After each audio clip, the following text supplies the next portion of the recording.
అఘోరి శ్రీవర్షిని ఇష్యూలో ట్విస్ట్ చోటు చేసుకుంది. ఇప్పటివరకు మంగళగిరికి చేరుకోలేదు వర్షిని.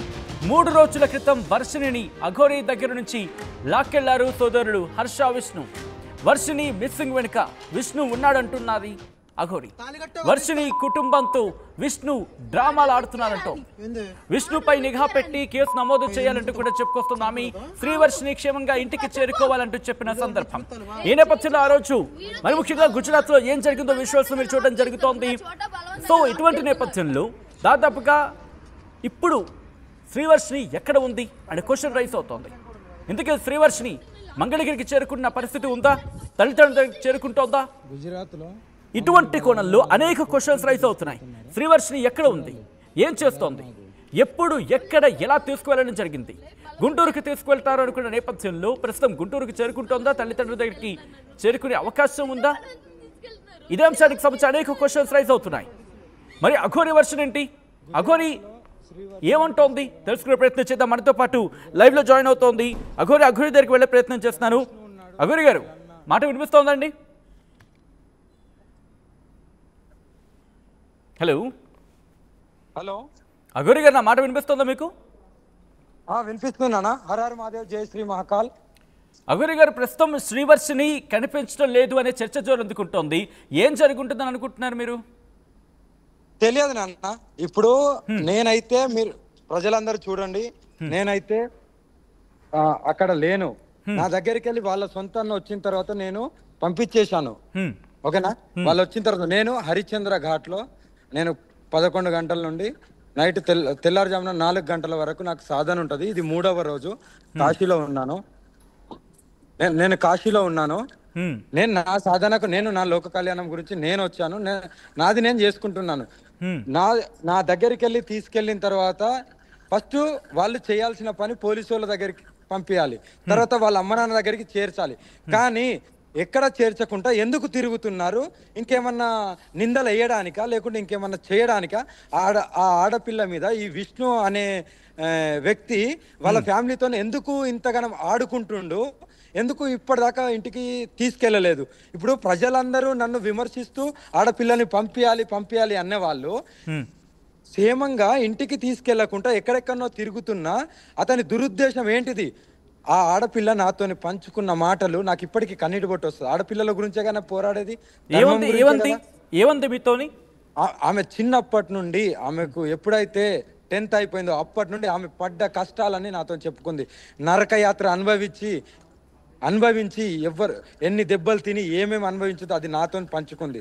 అందుకే నేను కాపాడాలనుకున్నాను. కానీ నా మీదనే నిందేసి నాతోనే ఏదో చేసినట్టుగా పుకార్లు పుట్టించి, ఇప్పుడు ప్రజలకు అర్థం కావాలి, ఇదంతా ప్రజలకు ఇప్పుడు అర్థం కావాలి ఎందుకు ఇలా ప్రవర్తిస్తుండు. అసలు వాళ్ళ ఫ్యామిలీని వదలకుండా వాళ్ళ ఫ్యామిలీని పట్టుకొని ఇదంతా గేమ్ ఆడాల్సిన అవసరం ఏముంది? ఒక్కసారి మీ ఫ్రేమ్ చూపించే ప్రయత్నించారు, ఎందుకంటే అలాంటి నిప్పులు కనుక చూస్తే మనకి యూట్యూబ్ రిస్ట్రిక్షన్స్ ఉన్నాయి. సో కాబట్టి ఓకే డన్. నేను ఎక్కడున్నానో మీకు చూపెట్టాలి, ప్రజలకు కూడా తెలియాలి. ప్రజలకు నిజం ఏంటిదనేది తెలియాలి. నా దగ్గరికి వెళ్ళి నేను పంపించడానికి కారణం ఏంటంటే వాళ్ళ సొంతన్న వచ్చిందని పంపించా. అదే విష్ణునో ఇంకెవరినో వస్తే నేను పంపించకపోదును. కానీ వాళ్ళ సొంతన్న వచ్చిండు, వాళ్ళ కుటుంబం బాధ్యత, పంపించే బాధ్యత నాకు కూడా ఉందని నేను సామరస్యంగా అక్కడ ఏమి గొడవ చేయకుండా నేను సామరస్యంగా పంపించాను. పంపించిన వాళ్ళు నేను కాశీలో ఉండి, ఇది కాశీలో 3వ రోజు సాధన. వాళ్ళు గుజరాత్ నుండి ఇక్కడికి రావడానికి నాకు 1 రోజు పట్టింది. 4 రోజుల నుండి ఎందుకు ఇంకా చేరుకోలేకపోయారు? ఎక్కడ తిరుగుతున్నారు మరి వీళ్ళంతా? అసలు ఇలా తిరగాల్సిన అవసరం ఏముంది? ఆ పిల్లని ఏం చేద్దాం అనుకుంటుండు?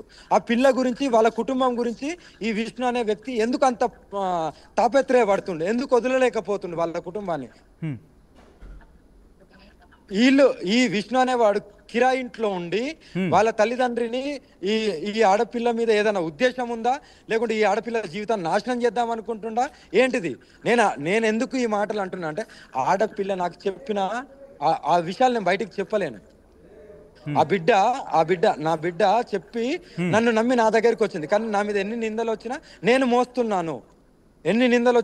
మోస్తున్నాను. మోయాల్సిన బాధ్యత నాకు. ఎందుకంటే నేను ఏది చెప్పను ఆడపిల్లల మీద. నేను ఆడపిల్లని కాపాడుకోవాలి, ధర్మాన్ని కాపాడుకో. ధర్మ పోరాటమేగా నేను చేసేది. ఏదో ఆశించి అయితే చెయ్యట్లేదు. ఇక్కడ కానీ ఎందుకు ఇలా దొంగచాటుగా దాక్కోవడము? కానీ పోలీసుల బహుశా సమస్యలో అఘోరి ఎందుకు- మీరు అన్నట్టుగా కొన్ని చెప్పుకోలేని ఉంటూ ఉంటాయి, కానీ కొన్ని సందర్భం వచ్చినప్పుడు వాటి గురించి ప్రస్తావించాల్సి ఉంటుంది, కాస్త డెలికేట్గా హ్యాండిల్ చేస్తూ. అలా మీరు కొన్ని సందర్భాల్లో చెప్పిన సందర్భాలు ఉన్నాయి. అటువంటిది ఏమైనా ఇప్పుడు మళ్ళీ టచ్ అవుతోందా? 100% అన్న. వాడికి దురుద్దేశం ఉంది, ఈ పిల్లని మొత్తం వెంటేసుకొనే ఉండాలి కాబట్టి ఆ పిల్ల లేకుంటే వీడికి జీవితమే లేదన్నట్టుగా వీళ్ళ కుటుంబాన్ని కూడా గుప్పెట్లో పెట్టుకొని వాళ్ళ సొంత అన్నయ్య ఎవరైతే ఉన్నారో ఆయన వీళ్ళ పాపం వీళ్ళ తల్లిదండ్రికి ఏమీ తెలియదు, అమాయకులు వాళ్ళు. నేను చెప్తున్నా కదా, వాళ్ళ తల్లిదండ్రికి ఏమీ తెలియదు. ఈ పిల్ల వాళ్ళ మాటలు వినట్లేదని, వాళ్ళ అన్నయ్య హర్ష మాటలు వినట్లేదని వాళ్ళ హర్షని మ్యానిపులేట్ చేస్తే ఇప్పుడు ఆయన ఆడిచ్చినట్టు ఈ హర్ష ఆడుతుండ అంతే. అంటే మీరంటే ఒక మాట అనడం జరిగింది, మరి ముఖ్యంగా వర్షిణికి సంబంధించి ఒక ఇబ్బందికర వాతావరణం అంటున్న నేపథ్యంలో ఆ కుటుంబంతో ఆ వ్యక్తి నడుస్తున్న సందర్భంలో వర్షిణి ఏమైనా చెప్పిందా మీకు, నాకు వెళ్ళాలని లేదు కారణం ఇదే అంటే ఏమైనా చెప్పుకొచ్చిందా? చెప్పుకొచ్చింది. నేను చెప్పలేను, అందుకే అంటున్నాను. ఎందుకంటే ఆడపిల్ల జీవితం నేను నాశనం చేయలేను బయట పెట్టి. రేపటి రోజున ఆడపిల్లకి పెళ్లి అవుతుంది, లేకుంటే ఉద్యోగం చేయాలి, చదువుకుంటుంది. ఆ చదువుకు నేనే కదా ఫీజు కట్టింది. అదే దురుద్దేశం నాలో ఉంటే నేనెందుకు ఫీజు కడతాను? బంగారు జీవితం ఉండాలనే కదా ఆడపిల్లకు. మరి నేనెందుకు ఫీజు కడతాను? చదువుకోమ్మని నేనెందుకు ప్రోత్సహిస్తాను? నన్ను నమ్మింది కాబట్టే కదా నాతో వచ్చింది. వచ్చినా కూడా చిన్న గీత కూడా పర్లేదు. వచ్చిందో ఎట్లొచ్చిందో అలాగే మళ్ళీ వాళ్ళ అన్నయ్య వచ్చిందని నేను మళ్ళీ పంపించానా లేదా? పంపించిన వాళ్ళు వెళ్ళకుండా ఎక్కడెక్కడ తిరుగుతున్నారు ఏంటిది అసలు? ఎందుకు మీడియా ముందుకు ఎందుకు రావట్లేదు? పోలీసు వాళ్ళకి ఎందుకు అప్పచెప్పలేదు? వాళ్ళ కళ్ళ తల్లి తండ్రికి ఎందుకు అప్పచెప్పట్లేదు? ఏమనుకుంటుండు అసలు? ఆ కుటుంబాన్ని ఎందుకు వదలట్లేదు అంటున్నా నేను. ఇప్పుడు ప్రజలు చేయాల్సిందల్లా అఘోరి నుండి ఆ అమ్మాయిని కాపాడండు అనడం కాదు, ఇప్పుడు ఆ విష్ణు నుండి ఆ కుటుంబాన్ని, ఆ ఆడపిల్లల్ని కాపాడండి. దయచేసి చెప్తున్నాను, అఘోరి ఏ తప్పు చేయదు. ఎప్పుడు తప్పు చేస్తే తల వంచుతుంది, కానీ తప్పు చేసేంత స్థితి కూడా నాకు రాదు. ఇక్కడ కాటిలో ఉన్నానుగా, కాటి మీద ఒట్టేసి చెప్తున్నాను. ఆ ఆడపిల్లని ఇప్పుడు ఎవరైతే నన్ను విమర్శలు పాలు చేశారో, ఎవరైతే ట్రోలింగ్ చేశారో వీళ్ళందరూ ఇదే ప్రజలు. పోయి ఆ విష్ణు బారి నుండి వీళ్ళ ఫ్యామిలీని, ఆ ఆడపిల్లని కాపాడండి. నేను చెప్తున్నా కదా, ఆ ఆడపిల్లని కాపాడుకునే బాధ్యత మీకు అందరికీ ఉంది. లేదంటే ఆడపిల్ల జీవితం మీ కళ్ళ ముంగటిన ఇప్పుడు కాకుండా ఇంకో కొన్ని రోజులకో ఆ ఆడపిల్ల జీవితం నడి రోడ్డు మీదకి వచ్చి సర్వనాశనం అయిపోయిన తర్వాత ఆ రోజు అఘోరి మాట వింటే అయిపోవు అనే స్థితికి రాకండి. అఘోరి మీరు చాలా ఎమోషనల్గా మాట్లాడుతున్నారు. ఎమోషనల్ కాదు, నేను ఎమోషనల్ కాదు. ఆడపిల్ల జీవితం, ఇక్కడ ఆడపిల్ల జీవితం. నేను పోరాడేది ఆడపిల్లల గురించి, ధర్మం గురించి. నేను ఒక మాట చెప్తాను. నన్ను ఎవరైతే విమర్శించారో ప్రజలు కానీ, కొంతమంది హిందువులే కానీ, నేను హిందువులని ఎందుకు అంటున్నా అంటే వీళ్ళు కూడా కొన్ని ట్రోలింగ్ చేశారు కాబట్టి నేను చెప్తున్నాను. కొంతమంది తమిళలు బ్యాడ్ అయ్యడం. ఒక రాజకీయ నాయకుడు పదవి కోసం ఆశిస్తాడు, ఒక వ్యాపారవేత్త డబ్బు గురించి ఆశిస్తాడు. మరి ఇవన్నీ ఏమీ లేకుండా, ఒంటి మీద నువ్వులు పేగు లేకుండా నేను ఏం ఆశించి మరి ఇదంతా చేస్తున్నాను? ధర్మ పోరాటమే కదా, ధర్మ పోరాటం. నువ్వులు పోగు లేకుండా ఒంటి మీద నాకు సర్వస్వం ఏది అద్దనుకొని నేను శివయ్య రూపంలో వచ్చి ఇప్పుడు అమ్మవారి రూపం దాల్చుకొని సర్వస్వం నా అంగాన్ని సైతం త్యాగం చేసుకొని ఇంత ధర్మం గురించి పోరాడుతుంటే నా పోరాటం ఎందుకు కనబడతలేదు మీకు? నేను ఇప్పుడు ప్రశ్నిస్తున్నాను. నేను ఏం ఆశించి ఏం సంపాదించుకుందామని నేను వచ్చి ఈ పోరాటం దిగిన్నని మీరు అనుకుంటారు. నేను మీకు సూటిగా ప్రశ్నిస్తున్నాను, మీరు దీనికి జవాబు చెప్పండి. ఏం ఆశిస్తున్నాను? ఏం కూడబెట్టుకున్నాను? చితాభస్మం తప్ప ఏం కూడబెట్టుకున్నాను? అదే నాకు ఆస్తి. శివయ్యే నాకు ఆస్తి, కాళీమాతే నాకు ఆస్తి. ఓకేనా? నా సాధన, నా గురువే నాకు ఆస్తి. నేను ఇక్కడ ఏం ఆశించి నేను వచ్చానని నేను ఇప్పుడు ఎవరైతే ఇన్ని రోజులు నన్ను విమర్శించారో వీళ్ళకి నేను సూటిగా ప్రశ్నిస్తున్నాను. ఏం ఆశించి వచ్చాను అనుకుంటున్నారు? నేను ఒక అమ్మవారి రూపం నుండి ఒక అమ్మాయితోని నేనేం చేయలేను. నాకు సర్వస్వం అదే కోల్పోయిన తర్వాత నన్ను ఎంత నీచమైన మాటలు అన్నారు. ఆ అమ్మాయిని ఇలా బలాత్కరిస్తుండు, ఇలా చేస్తున్నాను, ఎలా అలాగ అడుగుతారు? బాడీలో ఒక మగవాడికి ఉన్నది అదే సర్వస్వం త్యాగం చేసిన తర్వాత ఆడపిల్లతో ఏం చేయగలుగుతాను? ఏం చేయలేను కదా.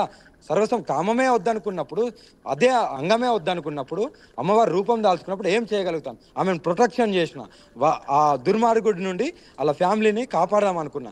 ఆ ఆడబిడ్డకు అర్థమై నన్ను నమ్మి నా దగ్గరికి వచ్చింది. నేనన్నా మారాలి, నేను సాధన నేర్చుకుంటాను, నేను 10 మందికి సాయపడతాను, నేను మీలాగానే అవుతాను. అగోరి అంటే మీరు ఒక మాట అనడం జరిగింది, ఇప్పుడు సమాజం మీద ఉంది ఆ అమ్మాయిని కాపాడుకోవాల్సిన బాధ్యత అంటూ. బట్ ఆ అమ్మాయి మిమ్మల్ని నమ్మి వచ్చింది, ఆ తర్వాత మళ్ళీ వాళ్ళ కుటుంబం వచ్చిన నేపథ్యంలో తను వెళ్లాల్సి వచ్చింది, తను పంపించాలని మీరు చెప్తున్నారు. కాబట్టి మిమ్మల్ని నమ్మిన అమ్మాయి మీ దగ్గరకు వచ్చి మీ ప్రొడక్షన్ కోరుకుంది, ఆ మాట వినిపిస్తున్న తరుణంలో మీరు వెళ్ళి మంగళగిరి పోలీసున్న మళ్ళీ కాంటాక్ట్ చేసే ప్రయత్నం లేకపోతే పోలీసును ఆశ్రయించే అవకాశం కనిపిస్తోందా వర్షిని విషయంలో? నానా నేనేం చెప్తున్నాను, ఆ తల్లికి ఆ బిడ్డకు 100% ఆ విష్ణు నుండి ఆపద ఉంది. కొన్ని రోజులకు ఆ కుటుంబం మొత్తము చితలా అయిపోతుంది. అలాంటి సిచ్యువేషన్లు ఉన్నారు, వాళ్ళు చెప్పుకోలేకపోతున్నారు. వీడు ఆడిచ్చినట్టు వాళ్ళు ఆడుతున్నారు. ఎందుకంటే వాళ్ళకు ఉండడానికి ఇల్లు లేదు, తినడానికి బయటికి వస్తే తిండి లేదు. వాళ్ళు ఇంట్లో ఉన్నారనే వాళ్ళు మ్యానిపులేట్ ఏది చేస్తే అది చేస్తున్నారు. ఇప్పటికైనా ఎవరన్నా సాయం చేసేటోళ్ళు ఉంటే వాళ్ళకి ఏదో ఇల్లు ఇప్పియడమో ఏదో ఇప్పడం, వాళ్ళ కిరాయి ఇంట్లోనో ఎక్కడో ఇల్లు ఇప్పించి వాళ్ళ కుటుంబాన్ని కాపాడండి. వాడి బారి నుండి, ఆ దుర్మారి కూడా బారి నుండి కాపాడండి. ఆ మంగళగిరిలో వాడి గురించి ఎవరు అడిగినా చెప్తారు. మీడియా పోకుండా వేరేటోళ్ళు వెళ్ళి అడగండి, ఆ దుర్మార్గుడి గురించి చెప్తారు. మీరు అంటున్నారు అంటే కాలేజ్ అనే పేరుతోని ఆ పిల్లని ఎక్కడికెక్కడికో తిప్పుతాడు. ఎందుకు తిప్పాల్సిన అవసరం ఏముంది? చదువుకునే పిల్ల ఏం ఆశించి తిరుగుతుండు, ఆడపిల్ల మీద ఏం ఆశించి తిరుగుతుండు? ఎందుకు అంత ఆ బిడ్డ వెనకాల అంత పడాల్సిన అవసరం ఏముంది? ఒక కుటుంబం కాదు, ఒక సొంత అన్న కాదు, ఒక బంధువు కాదు, కానీ ఆ ఆడపిల్ల గురించే అంత తాపత్ర పడాల్సిన అవసరం ఏముంది? ఏం దురుద్దేశం లేకపోతే ఎందుకు వదిలేయచ్చు కదా? ఇప్పుడు ఇంత దూరం నుండి నా నుండి రక్షించిన అన్నోడు అక్కడ పోయి అప్పగించి వాళ్ళు అప్పచెప్పి మీ బాధలు మీరు పడండి, లేకుంటే మీ బతుకులు మీరు బతకండి అనొచ్చు కదా. ఇప్పుడు ఇదంతా ఏంది? ఈ గేమ్ అంతా ఏంది? ఎందుకు ఈ గేమ్లు ఆడించడం? ఎందుకు ఆడపిల్ల జీవితాన్ని నాశనం చేయడం అని నేను అంటున్నాను. మీరు ఇంతక్కడ ఒక మాట అనడం జరిగింది, మంగళగిరిలో వెళ్ళి ఎవరిని అడిగినా ఆ వ్యక్తికి సంబంధించి చెప్తారని చెప్పి. మరి అంతలా తెలుస్తున్నప్పుడు ఆ కుటుంబానికి తెలియదా, లేకపోతే తెలియకుండా ఎవరైనా చేస్తున్నారా, లేకపోతే వెనకాల నుండి ఎవరైనా నడిపించడం జరుగుతుందా? వెనకాలండి నడిపించేది ఈ విష్ణునే. ఎందుకంటే వాళ్లకు ఆర్థికంగా లేదు, ఉండడానికి ఇల్లు లేదు. వాళ్ళు అదే ఆలోచిస్తున్నారు. ఏంటి? వాళ్ళు ఉండడానికి ఇల్లు లేదు, బయటికి పోతే బతకలేరు. ఎందుకంటే వాళ్ళ నాన్నకు ఆరోగ్య సమస్య ఉంది, వాళ్ళ అమ్మన కష్టపడలేదు. ఉన్న ఒక అన్నయ్య ఇగో ఇలా ఎవరైనా మ్యానిపులేట్ చేస్తే వాళ్ళతో తిరుగుతాడు. ఏంది? రెంట్ కట్టకుండా ఉన్నారు కాబట్టి అలా ఆలోచిస్తున్నారు అంతే. అందుకే ఈ పిల్ల బయటకు వచ్చి నేనన్నా సాధన నేర్చుకొని ఏదో ఒకటి నా తరపున నేను ఇలాగనైనా నా జీవితం అన్నా బాగుపడుతుంది, నేను చదువుకుంటూనే బాగుపడతాను అమ్మ అంటే, అమ్మ నువ్వు చదువుకుంటూ బాగుపడతాను, నీ చదువు నేను ఎక్కడ ఆపను, ఎంత అమ్మ ఫీజులు కట్టినావా అని నేనే అడిగాను. కట్టలేదమ్మా అంటే నేను పోయి స్వయంగా నేను కట్టించాను ఫీజు. ఫస్ట్ పోయి ఫీజు కట్టు, నీ ఎగ్జామ్స్ రాయి, నువ్వు సాధన చెయ్యి, ఎగ్జామ్స్ రాయి అని చెప్పాను. మీరు ఒక మాట అనడం జరిగింది, అంటే తనకి ఎగ్జామ్ ఫీజు మీరు కట్టారు అంటే అంత ఉదార స్వభావం కలిగిన మీరు అనే మాట మాట్లాడుకున్న నేపథ్యంలో తను వచ్చేస్తోంది, చదువులు వదిలేసి వచ్చేస్తుంది అనుకున్నప్పుడు తనకి ఏం చెప్పారా, లేకపోతే మీ మాట వినలేదా, లేకపోతే మాట వినాల్సిన పరిస్థితి అక్కడ అంత లేకపోయిందా? ఎక్కడ? గుజరాత్లో ఆ అమ్మాయి స్టడీస్ నేను ఒకటే నాన్న, నేను ఎప్పుడైతే నా మీద కొందరు మంది ట్రోలింగ్ చేసి ఆడపిల్లని కాపాడాలి అని కొంతమంది ప్రజలు కూడా అనడం జరిగింది, హిందూ సంఘాలు కూడా అనడం జరిగింది అన్నారు కదా. అది మేము ఎవ్రీడే వాచ్ చేస్తున్నాం కదా. నేను అక్కడ ఏమనుకున్నా అంటే, సరే వాళ్ళ సొంతాన్ని వచ్చింది కదా, పంపిస్తాను, వెళ్ళి అక్కడన్నా ఆనందంగా ఉండాలి, ఎక్కడున్నా సరే ఆమె బతుకు ఆనందంగా ఉండాలి, ఆమె జీవితాన్ని అందమైన జీవితంగా ఎంచుకోవాలని వాళ్ళ సొంతాన్న వచ్చింది కాబట్టి నేను పంపించాను. ఓకేనా? నేను అక్కడ పోరాడచ్చు, నేను దాడి చేయొచ్చు. ఎందుకు దాడి చేయలేదంటే, దాడి చేయడం గొప్ప కాదు, అంత శక్తి ఉంది, నేను ఏమైనా చేయగలిగే అంత ఉంది. ఒకప్పుడు చూసిన అగోరి ఇప్పుడు శాంతంగా ఉందంటే దానికి పెద్ద ప్రణాళిక ఉంది నాకు. ఇప్పుడు నేను వచ్చే ఫోర్స్తో ఎవరు పోతారు కూడా. ఎందుకంటే నేను ఉజ్జయిన్లో అన్ని పూజలు చేసుకున్నాను, ఇప్పుడు కాశీలో ఇది 3వ రోజు. నేను ఎవరిని ఊరుకునే ప్రసక్తే లేదు. ధర్మం గురించి, ఆడపిల్లల గురించి, గో సంరక్షణ గురించి చాలా ఘోరంగా వస్తున్నాను. నా నుండి ఎవరూ కాపాడలేకపోతారు. అంత పోరాటం చేయబోతున్నాను, చూపిస్తాను. మొన్నటిదాకా అన్నారు కదా, ఇప్పుడు ఎక్కడికి పోయింది ధర్మం అంటే, ఇప్పుడు ధర్మ పోరాటం ఏడికి పోయింది అది అన్నారు కదా. నా ప్రణాళికలో నేనున్నాను, నా శక్తి పెంచుకోవడానికి నేను వచ్చాను, ఎలాగుండాలో అలాగో నేను వచ్చాను. ఊరికే రాలేదు, ఊరికే తిరగట్లేదు, ఎక్కడో లేను. నేను ఎక్కడైతే ఉండాలని అక్కడనే ఉన్నాను. నేను ఉండేదే కాటిలో, నేను ఉండేది శ్మశానాలల్లో, నేను ఉండేదే దైవ దర్శనాలకు వెళ్తూ గుళ్ళల్లో, నేను చేసేదే గుళ్ళ పూజలు, శ్మశాన పూజలు, అక్కడనే ఉంటున్నా తప్ప ఎక్కడెక్కడనో లేను. మీరు ఒక మాట అన్నారు, ఇంతవరకు చూసిన అఘోరి వేరు, ఇప్పుడు చూడబోతున్న అఘోరి వేరు. ఇంతవరకు నన్ను చాలా ఉధృతంగా ఉగ్రంగా చూడడం జరిగింది, ఇప్పుడు శాంతంగా చూడబోతున్నారు. కానీ నా ప్రణాళిక ఉంటుంది, నేను శాంతంగానే ముందుకు వెళ్తాను, నాలో 2 కోణాలు ఉన్నాయి. ఇప్పుడు నేను చెప్తున్నా, నాలో 2 కోణాలు ఉన్నాయి నాన్న. శాంతంగా ఉంటాను, ఎక్కడైతే నేను కాళీమాత అవతారంలో ఉండాలో అక్కడ కాళీమాత అవతారంలో ఉంటాను. కాళీమాత అవతారం వచ్చినప్పుడు ఎవరిని సహించను. తప్పు చేసిన వాళ్ళు ఎంత పెద్దోళ్ళైనా ఎంత చిన్నోళ్ళైనా తప్పుగానే చెప్తాను. శివయ్య రూపం ఉన్నప్పుడు శాంతంగా ఉంటాను, ఎందుకంటే కంపల్సరీ ఉండాలి సభ్య సమాజంలోకి వచ్చింది కదా అని. ఎందుకంటే ఇప్పుడు వీళ్ళందరూ గుడ్డ కట్టుకో బట్ట కట్టుకో అంటే నాకు వస్త్రమే నా చితాభస్మం. నాకు సర్వస్వం త్యాగం చేసుకొని అంత తపస్య చేసి 14 సంవత్సరాలు తపస్య చేసి ఇంత సాధన చేసి ఇంత తపస్య చేసి నాకు వస్త్రమే నా చితాభస్మం. మీరు వస్త్రం వేయమంటే నేను వస్త్రం వేశాను. మీరు చెప్పినట్టు ఏం లేదు. వస్త్రం ప్రజాస్వామ్యంలోకి వచ్చినాం కాబట్టి వస్త్రంతో ఉండాలంటే నాకు వస్త్రం లేకపోతే నా వస్త్రమే చితాభస్మం అయినప్పుడు ఇంకోటి ఏం కావాలి? నా శివయ్య ఇక్కడ ఉంటాడు. ఒక డెడ్ బాడీ వచ్చిన తర్వాత శివయ్యలో ఒక ఆనందం, ఒక వెలుగు వస్తుంది, ఒక ఆనందం, ఒక వెలిగిపోతాడు శివయ్య. అదే ఒక బాడీ కూడా రానప్పుడు శ్మశానంలో అక్కడున్న చితాభస్మాన్ని తండ్రి శివయ్య ధరించి తాండవం ఆడతాడు. అది నా తండ్రి ఆనందం. గుడిలో కాదు, ఇక్కడికి రండి, ఈ శ్మశానంకి రండి. మీకు శివయ్య అంటే ఎలా ఉంటాడో మీకు తెలుస్తుంది. 10 నిమిషాలలో మీకు జీవితం అంటే ఏందో తెలుస్తుంది. ఇక్కడ మేము సాధన చేసే వాళ్ళు మీరు చులకనగా చూస్తారా? మా త్యాగం ఏంటి, మా తపస్సు ఏంటిది? మీ ఇష్టానుసారంగా తమ్నెళ్ళు పెడుతూ మీ ఇష్టానుసారంగా మాటలు అంటున్నా కూడా పడుతున్నా కూడా మళ్ళీ మీరు అంటున్నారు కదా. మీరు అనుకున్నంత మాత్రాన్ని ఇక్కడ ఏమి కాదు, ఏమి పోదు. శ్రీవర్షిని విషయంలో అఘోరి ఇప్పుడు శివయ్య రూపంలో రాబోతుందా లేకపోతే కాళీ అవతారంలో రాబోతుందా? 2 కోణాలలో రాబోతున్నా. అందుకే నేను ఉజ్జయిన్లో శ్మశాన సాధనలు, కాశీలో 3 రోజుల నుండి చూస్తున్నారు. కాశీలో 3 రోజుల నుండి శ్మశాన సాధనలు, నేను శివ సాధన, శివ సాధన, తాంత్రిక విద్యలు అన్ని, ఇంకా ఎవ్రీథింగ్. ఇప్పుడు ఎవరు నా నుండి కాపాడుకోలేకపోతారు. పోతే నేనన్నా పోవాలి, కానీ ధర్మం నిలబడాలి. నేను ఇప్పుడు హిందూ సంఘాలకు నేను ఇదే చెప్తున్నాను, జెండాలు పట్టుకొని ర్యాలీలు చేయడం కాదు. జరిగే అన్యాయాలు తెలంగాణ ఆంధ్రలో ఎన్నో అన్యాయాలు జరుగుతున్నాయి, వాటికి అక్కడ ముందు నిలబడండి. జై శ్రీరామ్, హర మహాదేవ్, జై భవాని అనడం కాదు. అక్కడ నువ్వు నిలబడ్డప్పుడే నీ ధర్మం నిలబడుతుంది. లేదంటే మరో బంగ్లాదేశ్లో జరిగినట్టు మరో ఇక్కడ మన ఇండియాలో జరగబోతుంది. కంపల్సరీ కాపాడుకోవాల్సిన, ఇండియాని కాపాడుకోవాల్సిన బాధ్యత మనకుంది. ఇది నేను చెప్తున్నానంటే నిజంగా జరిగి తీరుతుంది. ఇండియా బంగ్లాదేశ్ లో ఏదైతే జరిగిందో త్వరలో ఇక్కడ కూడా జరగబోతుంది 100%. రైట్, అంటే రైట్, ఒక్కసారి నేను మళ్ళీ శ్రీవర్షిని దగ్గరికి వెళ్ళే ప్రయత్నం చేస్తాను. ఎందుకంటే కనుక ఒక ప్రశ్న అఘోరి రైజ్ అవుతోంది. ఏంటంటే ఇప్పుడు శ్రీవర్షిని విషయంలో ఆలస్యం జరిగితే అఘోరి రంగంలోకి దిగబోతోందా లేకపోతే పోలీసులకు ఇన్ఫర్మేషన్ ఇచ్చే ప్రయత్నం చేయబోతుందా? నా బిడ్డ నన్ను నమ్మింది కాబట్టి 100% నా బిడ్డను నేను కాపాడుకుంటాను. అది చట్టపరంగా నేను ఫస్ట్ చెప్తాను పోలీసులకు. రేపు పొద్దున్నే కాల్ చేసి మీ దగ్గరికి, అక్కడికి ఉంది మంగళగిరికి చేరుకున్న పిల్ల ఇప్పటిదాకా ఎందుకు రాలేదు, ఎందుకు మీరు నిఘా పెట్టలేకపోతున్నారు? నిఘా పెట్టి మీ దగ్గరికి తెచ్చి మీరు మీ సమక్షంలో వాళ్ళ తల్లిదండ్రులకు తీర్చండి. ఆ దుర్మార్గుడి నుండి వాళ్ళ తల్లిదండ్రులను ఎక్కడైనా సురక్షితమైన ప్లేస్ కు పంపేయండి, వాళ్ళ పుట్టినూరి కన్నా పంపేయండి. కానీ ఆ దుర్మార్గుడి నుండి వేరు చేయండి అని రేపు పొద్దున్నే నేను చెప్పబోతున్నాను పోలీసు వాళ్ళకు. అంటే తల్లిదండ్రుల దగ్గరికి వర్షిని చేరితే ఓకేనా? 100%. ఆమె ఎక్కడున్నా కూడా ఆనందంగా, సుఖంగా, ఆరోగ్యంగా ఉంటే చాలు. అందులో ఫస్ట్ నేనే ఆనందపడతాను. ఎందుకంటే ఆమె కష్టాలు చెప్పుకుంది, కొన్ని అది నేను వినలేక ఆడపిల్లలు ఇలా కూడా బాధపడతారా, ఇన్ని కష్టాలు ఉంటాయా, అంత కష్టం బాధపడ్డది.